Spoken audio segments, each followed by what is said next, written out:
The streets ruined hip-hop. The streets stopped hip-hop. That's something y'all don't want to be honest about, but the streets did. Now, we barely got hip-hop hits, unless we relying on Drake and Kendrick. I can say what y'all want about this guy, but 2018, he had the music on lock. He was one of the hottest rappers of 2018. He was like the Mexican Little John. Get stiffy, get it with me, And you can say what you want, he was a good rapper, but he came with some energy that hasn't been replaced today. Song after song was charting. You still remember his songs today. Hold up! Let me get started! Beat me with the Robins! But people decided to stop playing his music and the rap pushed him to the side because he snitched. Snitched on guys that were his enemy, that was his op, that was doing something to his baby mama. I would have snitched on these guys too. What, do time for dudes that don't like you and really mess up your career? Now look, ever since he gone, we ain't got nobody to replace that energy. I mean, he came hot when he got out of jail, but it didn't last long because nobody would have collaborated with him. And they tried to blackball him. You shouldn't care about rappers snitching. They are rappers. They're not supposed to be criminals. That's like caring about if a basketball player was snitching. We shouldn't care about that. We should care about statistics on the court. Just like we should care about the music they put out. Just like Gun on the left. A lot of rappers don't want to collaborate with him no more because of the snitching allegations. Look, I don't care if he was a snitch or not. Let him snitch as long as his music is good. He ain't snitching on me. We don't know these people. We don't, okay? Now, if you know Young Thug, if you know all them people and stuff, like, okay, you got some time, but you didn't know them, they ain't doing nothing for you, put them on.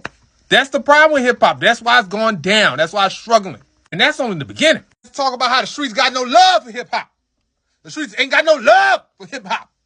Because when they go in the streets, the hood, they pop them. Not all the guys, but they always got a hater in there, especially from their city, and gets rid of them. The streets is all love for the hip-hop community.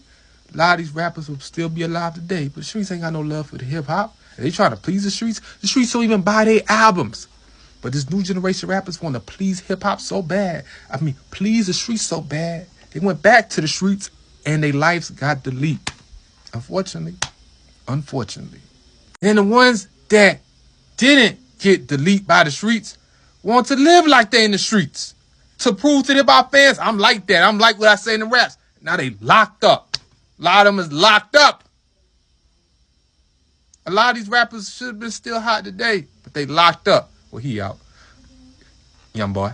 Because they want to please the streets. The streets ain't too much good about the streets, y'all. If the streets are all that good, them rappers will still stay over there. But they move to the nicest areas, move far away from the streets. And y'all want rappers to follow these street code? And these interviewers saying, follow the streets, the streets. Same interviewers got to interview this guy. Yeah, this hip-hop fell off. This is who they got to interview these days. Guys like him. And they don't want to interview him, but they ain't got no choice. Who else they going to interview? That's why the BET Awards is gone right now. BET Hip Hop Awards, Soul Train Awards. Well, not Soul Train. The BET Hip Hop Awards ain't got no rappers nominated because they want to live for the streets. A lot of guys co-sign for the streets. And you got hip-hop delete.